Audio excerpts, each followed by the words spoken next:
प्यारे विद्यार्थियों, अज असी 12वीं जमात के लाजमी पंजाबी के विषय कार विहार के पत्रों की गल करांगे। कार विहार के पत्र की हुंदे ने और लिखण का ढंग की है। इस तो पहला कुछ एक पत्र तुहानूं असी दिखाउण का प्रयास करते हैं।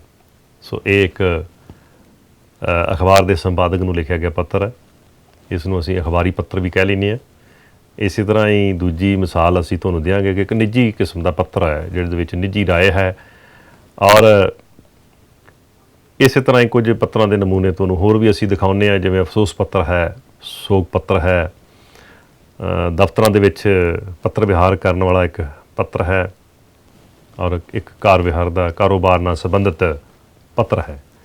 सो विभिन्न पत्र जिहड़े तुहानूं दिखाए ने ये इस करके दिखाया कि पता लगे कि पत्र की रूपरेखा की है।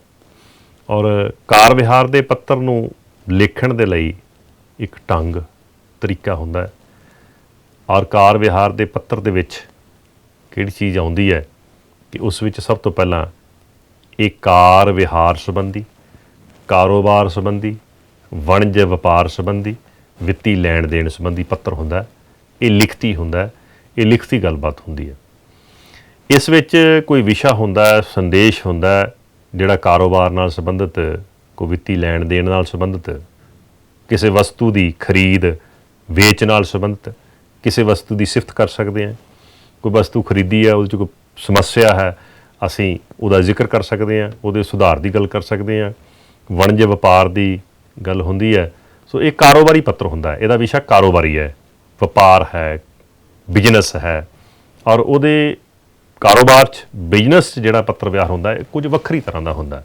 सो इस नूं समझण की लोड़ है। इस विच संदेश भेजण वाले का पता हुंदा, पूरा पता हुंदा, नाल उन्हां दे हस्ताक्षर हुंदे ने। जिस नूं संदेश भेजना उसका पूरा पता होना भी लाजमी है। और कार विहार के पत्र की रूपरेखा दे विच, इसकी बनतर दे विच सब तो वड्डी गल इसका वाहक होना कि ये पत्र किहदे राहीं भेजा जाता है। डाक राहीं भी भेज सकते हैं, जिवें कि तुहानूं इसके जिहड़े वख-वख साधन है वाहक हैं उन्हां दे विच डाक राहीं जदों असीं भेजदे हैं तो उहदे लई असीं डाकिए की वरतों करते हैं। बाई पोस्ट असीं इस नूं कहने हैं। दूसरा साधन साडा इलैक्ट्रॉनिक जिहड़े यंत्र ने उन्हां दे राहीं, जिवें ईमेल राहीं, वट्सएप राहीं भी असीं ये पत्र अजकल भेज रहे हैं।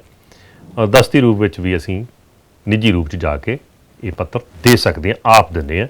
जिद्दां कोई आप असीं कोई किसी फर्म नूं कोई चीज़ लैनी है तो उस फर्म के नाम से जिहड़ा पत्र लिखिया जदों असीं आप देण जांदे हां तो इहनूं असीं कहने हैं दस्ती पत्र। सो ये दस्ती साधन है। और कार विहार का पत्र लिखण दे विच सब तो पहला असीं उपर सज्जे हत्थ अपना जां जिस ने पत्र भेजना हुंदा है उसका पूरा पता आउंदा है।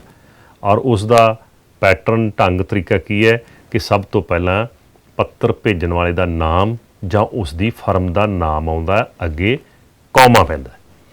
इस तरह ही अगे वो फर्म किहड़े पिंड च जां वो जो पत्र लिख रहा है वो किहड़े पिंड का वासी है जां किहड़ी कलोनी का वासी है, उसका अगे नाम आ जाता, फिर अगे पैंदा कौमा। इस तरह ही वो फर्म जिस पिंड की है वो पिंड किहड़ी तहसील च पैंदा जां किहड़े शहर च है उसका नाम आउंदा, फिर अगे कौमा पएगा, फिर ज़िला आएगा, फिर कौमा, ज़िले तो बाद सूबा लिख के ब्रैकेट च मुल्क देश असीं लिखते हैं, फिर डंडी। सूबे ते मुल्क की उदों जरूरत पैंदी है लिखण की जदों ये पत्र अपने सूबे तो बाहर लिखिया जाना होवे, फिर असीं अपना सूबा, राज जां स्टेट भी नाल लिखते। तो जे ये कार विहार का पत्र विदेश च लिखना होवे तो फिर असीं नाल ब्रैकेट च मुल्क, कंट्री का नाम ही लिख दिंदे हैं। सो इस तो बाद क्योंकि जिहड़े कार विहार के पत्र ने, कारोबार नाल संबंधित पत्र हैं, एक दिन दे विच कई पत्र भी असीं लिखने हुंदे आ। सो हर पत्र का एक वखरा नंबर हुंदा है, वो असीं लिखना हुंदा है। इस करके असीं नाल पत्र नंबर पा दिंदे आ तां कि सानूं पता लग जाए कि यह जिहड़ा पत्र नंबर है जिसका नंबर असीं रजिस्टर चों पाया होया है उस रजिस्टर च असीं लिख दिंदे आ कि आह पत्र इस नूं भेजिया सी, उहदी शनाख्त हो जाती है। तो इससे असीं पत्र नंबर पाउणा हुंदा। ਅਗਲਾ ਅਸੀਂ ਨਾਲ ਲਿਖਣੀ ਹੁੰਦੀ ਮਿਤੀ। ਸੋ ਇਹਦੇ ਨਾਲ ਸਾਡਾ ਜਿਹੜਾ ਕਾਰ ਵਿਹਾਰ ਦਾ ਪੱਤਰ ਹੈ, ਉਹ ਜਿਸ ਨੇ ਪੱਤਰ ਭੇਜਣਾ ਹੁੰਦਾ ਹੈ ਉਸ ਦਾ ਪੂਰਾ ਪਤਾ, ਪੱਤਰ ਨੰਬਰ ਤੇ ਮਿਤੀ ਉੱਪਰ ਸੱਜੇ ਹੱਥ ਆਉਣਾ ਹੁੰਦਾ ਹੈ। ਇਸੇ ਤਰ੍ਹਾਂ ਹੀ ਪੱਤਰ ਭੇਜਣ ਵਾਲੇ ਦੇ ਪਤੇ ਦੀ ਇੱਕ ਮਿਸਾਲ ਤੁਸੀਂ ਦੇਖ ਸਕਦੇ ਹੋ, ਜਿਵੇਂ ਨਾਮ ਨਵਜੋਤ ਕੌਰ ਹੈ, ਪਿੰਡ ਨਾਸਰਕੇ ਹੈ, ਤਹਿਸੀਲ ਬਟਾਲਾ, ਜ਼ਿਲ੍ਹਾ ਗੁਰਦਾਸਪੁਰ ਹੈ, ਪੰਜਾਬ ਤੇ ਅੱਗੇ ਭਾਰਤ। ਪੱਤਰ ਨੰਬਰ ਊੜਾ, ਬਿੰਦੀ, ਐੜਾ ਬਿੰਦੀ, ਈੜੀ ਬਿੰਦੀ। ਪੱਤਰ ਨੰਬਰ ਕੋਈ ਵੀ ਹੋ ਸਕਦਾ, ਇੱਕ ਤੋਂ ਲੈ ਕੇ ਕੋਈ ਗਿਣਤੀ ਹੋ ਸਕਦੀ ਹੈ, ਉਹ ਹਰ ਇੱਕ ਦਾ ਵੱਖਰਾ ਵੱਖਰਾ ਹੋ ਸਕਦਾ। ਔਰ ਮਿਤੀ ਲਿਖਣੀ ਹੁੰਦੀ ਹੈ, ਜਿਵੇਂ 18 ਨਵੰਬਰ 2019 ਅਸੀਂ ਲਿਖਿਆ, ਜਦੋਂ ਇਹ ਲੈਕਚਰ ਤਿਆਰ ਕੀਤਾ ਗਿਆ, ਇਹ ਉਦੋਂ ਦੀ ਤਰੀਕ ਪਾਈ ਹੈ, ਅਤੇ ਜਿੱਦਣ ਅਸੀਂ ਪੱਤਰ ਲਿਖਣਾ ਉਸ ਦਿਨ ਦੀ ਜਿਹੜੀ ਪੂਰੀ ਮਿਤੀ ਹੈ ਉਹ ਇਸ ਤਰੀਕੇ ਦੇ ਨਾਲ ਲਿਖਣੀ ਹੈ। ਇਸੇ ਤਰ੍ਹਾਂ ਹੀ ਪ੍ਰੀਖਿਆ ਦੇ ਵਿੱਚ, ਕਿਉਂਕਿ ਅਸੀਂ ਆਪਣਾ ਪਤਾ ਗੁਪਤ ਰੱਖਣਾ ਹੁੰਦਾ, ਅਤੇ ਜਦੋਂ ਸਾਡੇ ਵਿਦਿਆਰਥੀ ਨੇ ਪ੍ਰੀਖਿਆ ਦੇ ਵਿੱਚ ਆਪਣਾ ਪਤਾ ਲਿਖਣਾ ਹੋਵੇ, ਜੇ ਪ੍ਰਸ਼ਨ ਦੇ ਵਿੱਚ ਤੁਹਾਨੂੰ ਕਾਰ ਵਿਹਾਰ ਦਾ ਪੱਤਰ ਲਿਖਣ ਦੇ ਲਈ ਕੋਈ ਪੱਤਰ ਭੇਜਣ ਵਾਲੇ ਦਾ ਪਤਾ ਨਹੀਂ ਦਿੱਤਾ, ਔਰ ਉਸ ਵਿੱਚ ਜਿਸ ਨੂੰ ਪੱਤਰ ਭੇਜਣਾ ਉਹਦੇ ਵੀ ਕੋਈ ਪਤਾ ਦੀ ਬਹੁਤੀ ਗੱਲ ਨਹੀਂ ਕੀਤੀ, ਤਾਂ ਉਸ ਸਮੇਂ ਤੁਸੀਂ ਜਿਹੜਾ ਆਪਣਾ ਪਤਾ ਹੈ ਜਾਂ ਪੱਤਰ ਭੇਜਣ ਵਾਲੇ ਦਾ ਪਤਾ ਹੈ ਪ੍ਰੀਖਿਆ ਦੇ ਵਿੱਚ, ਉਹ ਇਸ ਤਰ੍ਹਾਂ ਲਿਖ ਸਕਦੇ ਹੋ, ਨਾਮ ਨਵਜੋਤ ਕੌਰ, ਕੌਮਾ, ਕੋਈ ਵੀ ਨਾਮ ਆ ਸਕਦਾ ਇੱਥੇ, ਜ਼ਰੂਰੀ ਨਹੀਂ ਕਿ ਨਵਜੋਤ ਕੌਰ ਨਹੀਂ ਆਉਣਾ, ਪ੍ਰੀਖਿਆ ਭਵਨ, ਕੌਮਾ, ਪ੍ਰੀਖਿਆ ਕੇਂਦਰ ਊੜਾ, ਬਿੰਦੀ, ਐੜਾ ਬਿੰਦੀ, ਈੜੀ ਬਿੰਦੀ, ਫਿਰ ਕੌਮਾ। ਇਹ ਸੱਜੇ ਹੱਥ ਆਉਣਾ ਉੱਪਰ, ਜਿਵੇਂ ਮੰਨ ਲਓ ਕਿ ਇਹ ਤੁਹਾਡੀ ਕਾਪੀ ਹੈ, ਕਾਪੀ ਦੇ ਸੱਜੇ ਹੱਥ ਉੱਪਰ ਇਸੇ ਤਰੀਕੇ ਦੇ ਨਾਲ ਲਿਖਣਾ। ਅੱਗੇ ਆ ਜਾਣਾ ਜ਼ਿਲ੍ਹਾ, ਸੱਸਾ ਬਿੰਦੀ, ਹਾਹਾ ਬਿੰਦੀ, ਕੱਕਾ ਬਿੰਦੀ, ਡੰਡੀ। ਸੋ ਅਸੀਂ ਆਪਣਾ ਜ਼ਿਲ੍ਹਾ ਵੀ ਲੁਕਾ ਲਿਆ, ਗੁਪਤ ਰੱਖ ਲਿਆ, ਪ੍ਰੀਖਿਆ ਕੇਂਦਰ ਵੀ ਗੁਪਤ ਰੱਖ ਲਿਆ। ਤਾਂ ਇਹਦੇ ਨਾਲ ਜਿਹੜਾ ਪ੍ਰੀਖਿਅਕ ਹੈ ਉਸ ਨੂੰ ਇਹ ਜਾਣਕਾਰੀ ਨਹੀਂ ਮਿਲੇਗੀ ਕਿ ਇਹ ਵਿਦਿਆਰਥੀ ਕਿਹੜੇ ਜ਼ਿਲ੍ਹੇ ਨਾਲ ਸੰਬੰਧਿਤ ਹੈ, ਗੁਪਤ ਰਹੇਗਾ। ਪੱਤਰ ਨੰਬਰ ਉਹੀ ਲਿਖ ਲਿਆ, ਊੜਾ ਬਿੰਦੀ, ਐੜਾ ਬਿੰਦੀ, ਈੜੀ ਬਿੰਦੀ, ਔਰ ਮਿਤੀ ਫਿਰ ਉਹੀ ਜਿਸ ਤਰੀਕ ਨੂੰ ਇਹ ਲੈਕਚਰ ਤਿਆਰ ਕੀਤਾ ਅਸੀਂ ਉਹ ਪਾਈ ਹੈ। ਤੁਸੀਂ ਪ੍ਰੀਖਿਆ ਦੇ ਦਿਨ ਵਾਲੀ ਮਿਤੀ ਇੱਥੇ ਪਾਉਣੀ ਹੈ। ਇਸੇ ਤਰ੍ਹਾਂ ਪੱਤਰ ਨੰਬਰ ਅਤੇ ਮਿਤੀ ਦਾ ਜਿਹੜਾ ਪੈਟਰਨ ਹੈ ਉਹ ਇਸ ਤਰੀਕੇ ਦੇ ਨਾਲ ਅਸੀਂ ਲਿਖ ਸਕਦੇ ਹਾਂ। ਮਿਤੀ, ਦਿਨ, ਮਹੀਨਾ, ਕੌਮਾ, ਸਾਲ, ਬਿੰਦੀ, ਜਿਵੇਂ 15 ਨਵੰਬਰ, 2019। ਸੋ ਇਹ ਮਿਤੀ ਲਿਖਣ ਦਾ ਇੱਕ ਸਲੀਕਾ, ਢੰਗ, ਤਰੀਕਾ ਹੈ। ਸੱਜੇ ਹੱਥ ਹੀ ਇਹ ਵੀ ਉਸ ਦੇ ਨਾਲ ਹੀ ਆਉਣਾ। ਅਗਲਾ ਹੈ ਕਿ ਜਿਸ ਨੂੰ ਪੱਤਰ ਭੇਜਣਾ ਉਸ ਦਾ ਪਤਾ ਤੁਸੀਂ ਕਿੱਦਾਂ ਲਿਖਣਾ। ਉਹਦਾ ਪੈਟਰਨ ਇਹ ਹੈ ਕਿ ਜਦੋਂ ਤੁਸੀਂ ਜਿਸ ਨੇ ਪੱਤਰ ਭੇਜਣਾ ਉਹਨੇ ਆਪਣਾ ਪਤਾ ਸੱਜੇ ਹੱਥ ਲਿਖ ਲਿਆ, ਫਿਰ ਬਿਲਕੁਲ ਖੱਬੇ ਹੱਥ ਲਿਖਣਾ ਹੈ, ਸੇਵਾ ਵਿਖੇ। ਉਸ ਦੇ ਥੱਲੇ ਅੱਗੇ ਜਗ੍ਹਾ ਛੱਡ ਕੇ, ਜਿਸ ਤਰ੍ਹਾਂ ਇੱਥੇ ਛੱਡੀ ਹੈ, ਫਿਰ ਜਿਸ ਨੂੰ ਪੱਤਰ ਭੇਜਣਾ ਹੈ ਉਸ ਦਾ ਨਾਮ ਜਾਂ ਫਰਮ ਦਾ ਨਾਮ ਜਾਂ ਨਿੱਜੀ ਪ੍ਰਬੰਧਕ, ਮੈਨੇਜਰ, ਕੌਮਾ ਆਏਗਾ। ਫਿਰ ਉਹ ਫਰਮ ਜਾਂ ਜਿਸ ਨੇ ਪੱਤਰ ਲਿਖਣਾ ਕਿੱਥੋਂ ਦਾ ਰਹਿਣ ਵਾਲਾ, ਉਹਦਾ ਪਿੰਡ ਜਾਂ ਕਲੋਨੀ ਦਾ ਨਾਮ, ਫਿਰ ਕੌਮਾ, ਤਹਿਸੀਲ ਜਾਂ ਸ਼ਹਿਰ ਦਾ ਨਾਮ ਆਏਗਾ, ਫਿਰ ਕੌਮਾ, ਫਿਰ ਜ਼ਿਲ੍ਹਾ ਆਏਗਾ, ਫਿਰ ਕੌਮਾ, ਔਰ ਸੂਬਾ ਬਰੈਕਟ 'ਚ ਮੁਲਕ, ਬਰੈਕਟ ਬੰਦ, ਡੰਡੀ। ਇਹ ਇੱਕ ਉਦਾਹਰਨ ਸਹਿਤ ਅਸੀਂ ਇਹਦੀ ਮਿਸਾਲ ਦਿੰਦੇ ਹਾਂ। ਸੇਵਾ ਵਿਖੇ ਜਿਸ ਨੂੰ ਤੁਸੀਂ ਪੱਤਰ ਭੇਜਣਾ, ਮੰਨ ਲਓ ਇੱਕ ਮੈਨੇਜਰ ਨੂੰ ਤੁਸੀਂ ਪੱਤਰ ਲਿਖਣਾ, ਤਾਂ ਮੈਨੇਜਰ, ਕੌਮਾ, ਮੈਨੇਜਰ ਸਾਹਿਬ ਵੀ ਲਿਖ ਸਕਦੇ ਹੋ। State bank of India, comma, ਪਿੰਡ ਊਧਨਵਾਲ, ਕਿ ਸਟੇਟ ਬੈਂਕ ਆਫ ਇੰਡੀਆ ਕਿੱਥੋਂ ਦੀ ਹੈ, ਪਿੰਡ ਊਧਨਵਾਲ, ਕੌਮਾ, ਫਿਰ ਤਹਿਸੀਲ ਬਟਾਲਾ, ਕੌਮਾ, ਜ਼ਿਲ੍ਹਾ ਗੁਰਦਾਸਪੁਰ, ਕੌਮਾ, ਪੰਜਾਬ ਬਰੈਕਟ 'ਚ ਭਾਰਤ, ਡੰਡੀ। ਸੋ ਜਿਸ ਨੂੰ ਤੁਸੀਂ ਪੱਤਰ ਭੇਜਣਾ ਇਹ ਉਸ ਦਾ ਪਤਾ ਮੁਕੰਮਲ ਹੋ ਜਾਂਦਾ। ਇਹ ਇਸੇ ਤਰੀਕੇ ਦੇ ਨਾਲ ਹੀ ਤੁਸੀਂ ਲਿਖਣਾ। ਇਸੇ ਤਰ੍ਹਾਂ ਹੀ ਜਦੋਂ ਅਸੀਂ ਅਗਲੇ ਕਾਰ ਵਿਹਾਰ ਦੇ ਪੱਤਰ ਦੇ ਹਿੱਸੇ ਦੀ ਗੱਲ ਕਰਦੇ ਹਾਂ, ਤਾਂ ਇਸ ਤੋਂ ਬਾਅਦ ਕਾਰ ਵਿਹਾਰ ਦਾ ਭੇਜਣ ਵਾਲੇ ਦਾ ਪਤਾ ਔਰ ਜਿਸ ਨੂੰ ਕਾਰ ਵਿਹਾਰ ਦਾ ਪੱਤਰ ਭੇਜਣਾ ਉਹਦਾ ਪਤਾ ਲਿਖਣ ਤੋਂ ਬਾਅਦ ਆਏਗਾ ਵਿਸ਼ਾ। ਵਿਸ਼ਾ ਸੰਖੇਪ 'ਚ 1-2 ਲਾਈਨਾਂ 'ਚ ਹੀ ਲਿਖਣਾ ਹੁੰਦਾ। ਕਾਰੋਬਾਰੀ ਹੋਣਾ, ਵਣਜ ਵਪਾਰ, ਵਿੱਤੀ ਖਰੀਦ ਵੇਚ ਨਾਲ ਸੰਬੰਧਿਤ ਹੋਣਾ। ਤਾਂ ਜਿਹੜਾ ਵਿਸ਼ਾ ਤੁਹਾਨੂੰ ਕਿਹਾ ਗਿਆ ਉਹ ਵਿਸ਼ਾ ਤੁਸੀਂ ਇੱਥੇ ਲਿਖਣਾ।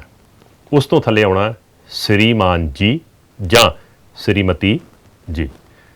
ਜਿਸ ਨੂੰ ਤੁਸੀਂ ਪੱਤਰ ਭੇਜਣਾ ਹੈ, ਜੇਕਰ ਉਹ ਮਰਦ ਸ਼੍ਰੇਣੀ 'ਚ ਆਉਂਦਾ ਤਾਂ ਫਿਰ ਤੁਸੀਂ ਲਿਖੋਗੇ ਸ੍ਰੀਮਾਨ ਜੀ, ਕੌਮਾ।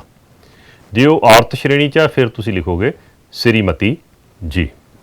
ਉਸ ਤੋਂ ਅੱਗੇ ਕੌਮਾ ਆਏਗਾ ਔਰ ਅੱਗੇ ਤੁਸੀਂ ਆਪਣਾ ਸਾਰਾ ਜੋ ਤੁਸੀਂ ਗੱਲ ਕਰਨੀ ਆ, ਸਾਰੀ ਤੱਥ ਆਧਾਰਿਤ ਗੱਲ ਕਰਨੀ ਹੈ ਕਿ ਬੇਨਤੀ ਹੈ ਕਿ ਉਹ ਸਾਰਾ ਜੋ ਵਿਸ਼ਾ ਤੁਸੀਂ ਲਿਖ ਰਹੇ ਹੋ 300 ਕੁ ਦੇ ਕਰੀਬ 400 ਦੇ ਕਰੀਬ ਸ਼ਬਦਾਂ ਦੇ ਵਿੱਚ ਹੋਵੇ, ਸੰਖੇਪ ਹੋਵੇ, ਸਪਸ਼ਟ ਹੋਵੇ, ਢੁਕਵਾਂ ਹੋਵੇ ਔਰ ਸਲੀਕੇ ਦੇ ਨਾਲ ਉਹਦੇ ਵਿੱਚ ਗੱਲਬਾਤ ਕੀਤੀ ਗਈ ਹੋਵੇ। ਅਤੇ ਥੱਲੇ ਜਦੋਂ ਤੁਸੀਂ ਸਾਰੀ ਗੱਲਬਾਤ ਕਰ ਦੇਣੀ ਹੈ ਤਾਂ ਉਸ ਤੋਂ ਅਖੀਰ 'ਤੇ ਥੱਲੇ ਲਿਖਣਾ ਧੰਨਵਾਦ ਸਾਹਿਤ। ਸਾਹਿਤ ਜਿਹਨੂੰ ਅਸੀਂ ਅੰਗਰੇਜ਼ੀ 'ਚ ਕਹਿੰਦੇ ਹਾਂ ਵਿਦ ਥੈਂਕਸ, ਔਰ ਡੰਡੀ ਅੱਗੇ ਆਏਗੀ। ਸਾਹਿਤ ਨਹੀਂ ਪਾਉਣਾ, ਸਾਹਿਤ ਲਿਟਰੇਚਰ ਹੁੰਦਾ, ਸੱਸੇ ਕੰਨਾ ਨਹੀਂ ਪੈਣਾ, ਸਾਹਿਤ ਪੈਣਾ। ਧੰਨਵਾਦ ਸਾਹਿਤ। ਇਸ ਤੋਂ ਅੱਗੇ ਸੱਜੇ ਹੱਥ ਫਿਰ ਆ ਜਾਏਗਾ ਆਪ ਜੀ ਦਾ ਵਿਸ਼ਵਾਸ ਹਾਈਫਨ ਪਾਤਰ ਕੌਮਾ, ਫਿਰ ਨਾਮ ਹੀ ਆਉਣਾ। ਇੱਥੇ ਤੁਹਾਡਾ ਪੂਰਾ ਮੁਕੰਮਲ ਪਤਾ ਨਹੀਂ ਆਉਣਾ ਕਿਉਂਕਿ ਮੁਕੰਮਲ ਪਤਾ ਅਸੀਂ ਪਹਿਲਾਂ ਹੀ ਦੇ ਚੁੱਕੇ ਹਾਂ। ਸੋ ਇਹ ਇੱਕ ਜਿਹੜੀ ਕਾਰ ਵਿਹਾਰ ਦੀ ਸੰਖੇਪ, ਕਾਰ ਵਿਹਾਰ ਦੇ ਪੱਤਰ ਦੀ ਸੰਖੇਪ ਬਣਤਰ ਕਿੱਦਾਂ ਦੀ ਹੋਏਗੀ। ਪੱਤਰ ਭੇਜਣ ਵਾਲੇ ਦਾ ਜਿਹੜਾ ਪੂਰਾ ਪਤਾ ਅਤੇ ਪੱਤਰ ਨੰਬਰ ਅਤੇ ਮਿਤੀ ਇਹ ਸੱਜੇ ਹੱਥ ਇਸ ਤਰੀਕੇ ਦੇ ਨਾਲ ਆਏਗਾ। ਔਰ ਫਿਰ ਆਏਗਾ ਸੇਵਾ ਵਿਖੇ ਇਸੇ ਤਰੀਕੇ ਦੇ ਨਾਲ ਖੱਬੇ ਹੱਥ, ਔਰ ਪੱਤਰ ਭੇਜਣ ਵਾਲੇ ਦੇ ਪਤੇ ਦੇ ਥੱਲੜੀ ਲਾਈਨ 'ਚ ਸੇਵਾ ਵਿਖੇ ਤੋਂ ਅੱਗੇ ਜਿਸ ਨੂੰ ਤੁਸੀਂ ਪੱਤਰ ਭੇਜਣਾ ਉਸ ਦਾ ਪੂਰਾ ਮੁਕੰਮਲ ਪਤਾ ਆਏਗਾ, ਜਿਹਦੀ ਅਸੀਂ ਗੱਲਬਾਤ ਪਹਿਲਾਂ ਕਰ ਚੁੱਕੇ ਹਾਂ। ਇਸ ਤੋਂ ਥੱਲੇ ਆਏਗਾ ਵਿਸ਼ਾ, 1-2 ਲਾਈਨਾਂ 'ਚ ਤੁਸੀਂ ਲਿਖੋਗੇ, ਫਿਰ ਅਖੀਰ ਦੇ ਨਾਲ ਡੰਡੀ ਵੀ ਪਾਓਗੇ। ਫਿਰ ਆਏਗਾ ਸ੍ਰੀਮਾਨ ਜੀ ਜਾਂ ਸ੍ਰੀਮਤੀ ਜੀ, ਜਿਹੜਾ ਢੁਕਵਾਂ ਸ਼ਬਦ ਆ ਤੁਸੀਂ ਚੁਣ ਸਕਦੇ ਹੋ। ਫਿਰ ਆਪਣਾ ਤੁਸੀਂ ਸਾਰਾ ਵਿਸ਼ਾ, ਸਾਰਾ ਕਾਰ ਵਿਹਾਰ ਦਾ ਜਿਹੜਾ ਪੱਤਰ ਹੈ, ਜੋ ਤੁਸੀਂ ਗੱਲ ਕਰਨੀ ਹੈ ਉਹਦੀ ਜਾਣਕਾਰੀ ਦਿਓਗੇ, ਲਿਖੋਗੇ ਔਰ ਅਖੀਰ 'ਤੇ ਲਿਖੋਗੇ ਫਿਰ ਤੁਸੀਂ ਧੰਨਵਾਦ ਸਾਹਿਤ। ਖੱਬੇ ਹੱਥ ਹੀ ਆਉਣਾ ਹੈ ਵੀ, ਔਰ ਫਿਰ ਸੱਜੇ ਹੱਥ ਤੁਸੀਂ ਲਿਖਣਾ ਆਪ ਜੀ ਦਾ ਵਿਸ਼ਵਾਸ ਪਾਤਰ ਕੌਮਾ, ਥੱਲੇ ਫਿਰ ਨਾਮ ਆ ਜਾਏਗਾ ਜਿਸ ਨੇ ਪੱਤਰ ਭੇਜਿਆ ਸੀ ਉਸ ਦਾ ਨਾਮ ਆਉਣਾ। ਸੋ ਮੰਨ ਲਓ ਇੱਕ ਉਦਾਹਰਨ ਅਸੀਂ ਲੈਂਦੇ ਹਾਂ ਕਿ ਬੈਂਕ ਦੇ ਮੈਨੇਜਰ ਨੂੰ ਤੁਸੀਂ ਪੱਤਰ ਲਿਖਣਾ ਅਤੇ ਤੁਹਾਡਾ ਨਾਮ ਹੈਗਾ ਨਾਮ ਸਰਵਣ ਸਿੰਘ ਕਲਸੀ, ਪਿੰਡ ਅਤੇ ਡਾਕਖਾਨਾ ਊਧਨਵਾਲ ਹੈ, ਤਹਿਸੀਲ ਅਤੇ ਜ਼ਿਲ੍ਹਾ ਗੁਰਦਾਸਪੁਰ ਹੈ। ਸੋ ਪੱਤਰ ਨੰਬਰ ਅਤੇ ਮਿਤੀ 18 ਨਵੰਬਰ 'ਚ ਤੁਸੀਂ ਲਿਖਣਾ। ਜਿਸ ਨੂੰ ਸ਼ਾਖਾ ਪ੍ਰਬੰਧਕ ਨੂੰ ਪੱਤਰ ਲਿਖਣਾ, ਉਹ ਮੰਨ ਲਓ ਬ੍ਰਾਂਚ ਵੀ ਊਧਨਵਾਲ ਦੀ ਹੈ, ਤਾਂ ਤੁਸੀਂ ਉਹ manager Punjab and Sindh bank, ਪਿੰਡ ਅਤੇ ਡਾਕਖਾਨਾ ਊਧਨਵਾਲ, ਤਹਿਸੀਲ ਅਤੇ ਜ਼ਿਲ੍ਹਾ ਗੁਰਦਾਸਪੁਰ, ਉਹਨਾਂ ਦਾ ਪਤਾ ਇਸ ਤਰੀਕੇ ਦੇ ਨਾਲ ਆਏਗਾ। ਕੌਮੇ ਪਾਉਣੇ ਹੈ, ਡੰਡੀ ਪਾਉਣੀ ਹੈ, ਔਰ ਇਹ ਉਸੇ ਹੀ ਪੋਜੀਸ਼ਨ 'ਚ ਉਸੇ ਸਥਾਨ 'ਤੇ ਆਉਣਾ ਜਿੱਦਾਂ ਤੁਹਾਨੂੰ ਪਹਿਲਾਂ ਅਸੀਂ ਦੱਸਿਆ ਸੀ। ਔਰ ਇਹਦੇ ਵਿੱਚ ਸਭ ਤੋਂ ਪਹਿਲਾਂ ਇਸ ਤਰੀਕੇ ਨਾਲ ਲਿਖਿਆ ਜਾਏਗਾ ਨਾਮ, ਪਿੰਡ ਅਤੇ ਡਾਕਖਾਨਾ, ਤਹਿਸੀਲ ਅਤੇ ਜ਼ਿਲ੍ਹਾ ਗੁਰਦਾਸਪੁਰ, ਫਿਰ ਪੱਤਰ ਨੰਬਰ ਪਾਇਆ, ਫਿਰ ਮਿਤੀ ਪਾਈ ਹੈ। ਫਿਰ ਅੱਗੇ ਸੇਵਾ ਵਿਖੇ, ਉਸ ਤੋਂ ਅੱਗੇ ਕਿਹਨਾਂ ਨੂੰ ਤੁਸੀਂ ਪੱਤਰ ਭੇਜਣਾ ਸੀ, manager Punjab and Sindh bank.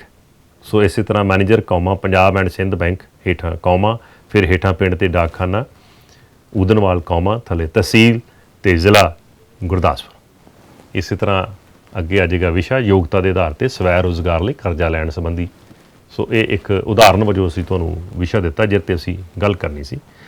ਤਾਂ ਜਦੋਂ ਅਸੀਂ ਇਸ ਵਿਸ਼ੇ 'ਤੇ ਗੱਲ ਕਰਾਂਗੇ, ਸਭ ਤੋਂ ਪਹਿਲਾਂ ਸ਼੍ਰੀਮਾਨ ਜੀ ਆਏਗਾ। ਸ਼੍ਰੀਮਾਨ ਜੀ, ਸ਼੍ਰੀਮਾਨ ਜੀ ਲਿਖਣ ਤੋਂ ਬਾਅਦ ਫਿਰ ਬੇਨਤੀ ਹੈ ਕਿ ਆਪਣੀ ਯੋਗਤਾ ਦੱਸੋਗੇ, ਉਹਦੇ ਆਧਾਰ 'ਤੇ ਦੱਸੋਗੇ ਕਿ ਤੁਹਾਡੇ ਕੋਲ ਪੈਸੇ ਕਿੰਨੇ ਕਾ, ਵਿੱਤੀ ਸਮਰੱਥਾ ਕਿੰਨੀ ਆ, ਜ਼ਮੀਨ ਕਿੰਨੀ ਆ, ਤੁਸੀਂ ਕਿੱਦਾਂ ਦਾ ਰੁਜ਼ਗਾਰ ਕਰਨਾ ਚਾਹੁੰਦੇ ਹੋ, ਕਿੰਨਾ ਕਰਜ਼ਾ ਲੈਣਾ ਚਾਹੁੰਦੇ ਹੋ, ਕਰਜ਼ੇ ਦੀਆਂ ਬੈਂਕ ਦੀਆਂ ਸ਼ਰਤਾਂ ਕੀ ਨੇ, ਕਿੰਨਾ ਉਹ ਵਿਆਜ ਲਾਉਣਗੇ, ਕਿਹੜੀ ਸਮਾਂ ਸੀਮਾ 'ਚ ਕਰਜ਼ਾ ਮਿਲੇਗਾ, ਕਿੰਨੀ ਸਮਾਂ ਸੀਮਾ 'ਚ ਉਹ ਕਰਜ਼ਾ ਤਾਰਨਾ ਪਵੇਗਾ, ਕਿੰਨੀ ਉਹਦੀ ਸਬਸਿਡੀ ਮਿਲੇਗੀ ਅਤੇ ਉਹਦੇ ਲਈ ਸ਼ਰਤਾਂ ਕਿਹੜੀਆਂ ਨੇ। ਸੋ ਇਹ ਸਾਰੀ ਵਿਚਾਰ ਚਰਚਾ ਤੁਸੀਂ ਆਪਣੇ ਕੋਲੋਂ ਜੋ ਤੁਸੀਂ ਗੱਲਬਾਤ ਪੁੱਛਣਾ ਚਾਹੁੰਦੇ ਹੋ ਸਵੈ ਰੁਜ਼ਗਾਰ ਲਈ ਕਰਜ਼ਾ ਲੈਣ ਸੰਬੰਧੀ ਇੱਕ ਮੈਨੇਜਰ ਦੇ ਕੋਲੋਂ, ਬ੍ਰਾਂਚ ਦੇ ਮੈਨੇਜਰ ਕੋਲੋਂ, ਉਹ ਤੁਸੀਂ ਉਹਦੇ ਵਿੱਚ ਉਸ ਦਾ ਸਾਰਾ ਜ਼ਿਕਰ ਤੱਥਾਂ ਦੇ ਨਾਲ ਕਰ ਸਕਦੇ ਹੋ, ਸੰਖੇਪ ਹੋਵੇ, ਸਪਸ਼ਟ ਹੋਵੇ। ਫਿਰ ਸਾਰੀ ਗੱਲਬਾਤ ਕਰਨ ਤੋਂ ਬਾਅਦ ਤੁਸੀਂ ਲਿਖੋਗੇ ਖੱਬੇ ਹੱਥ ਧੰਨਵਾਦ ਸਾਹਿਤ। ਉਸ ਤੋਂ ਬਾਅਦ ਤੁਹਾਡਾ ਆਏਗਾ ਆਪ ਜੀ ਦਾ ਵਿਸ਼ਵਾਸ ਪਾਤਰ, ਔਰ ਇਹ ਪੱਤਰ ਕਿਹਨਾਂ ਨੇ ਲਿਖਿਆ ਸੀ, ਉਹਨਾਂ ਦਾ ਨਾਮ ਕੀ ਸੀ, ਪੱਤਰ ਭੇਜਣ ਵਾਲੇ ਦਾ ਨਾਮ ਕੀ ਸੀ, ਸਰਵਣ ਸਿੰਘ ਕਲਸੀ। ਤੋਂ ਨਾਮ ਕੀ ਆਏਗਾ, ਸਰਵਣ ਸਿੰਘ ਕਲਸੀ। ਤੋਂ ਇਸ ਤਰੀਕੇ ਦੇ ਨਾਲ ਪਿਆਰੇ ਵਿਦਿਆਰਥੀਓ, ਅਸੀਂ ਆਸ ਕਰਦੇ ਹਾਂ ਕਿ ਕਾਰ ਵਿਹਾਰ ਦਾ ਪੱਤਰ ਤੁਸੀਂ ਲਿਖਣਾ ਕਿਸ ਤਰ੍ਹਾਂ ਹੈ ਉਹ ਸਮਝ ਗਏ ਹੋਵੋਗੇ, ਔਰ ਕੋਈ ਵੀ ਕਾਰ ਵਿਹਾਰ ਦਾ ਪੱਤਰ ਤੁਹਾਨੂੰ ਪ੍ਰੀਖਿਆ ਦੇ ਵਿੱਚ ਆ ਜਾਵੇ ਜਾਂ ਲਿਖਣਾ ਪੈ ਜਾਵੇ ਤਾਂ ਤੁਸੀਂ ਆਪਣੇ ਆਪ ਮੌਲਿਕ ਢੰਗ ਦੇ ਨਾਲ ਲਿਖ ਸਕੋਗੇ। ਸੋ ਤੁਹਾਡਾ ਬਹੁਤ ਬਹੁਤ ਧੰਨਵਾਦ।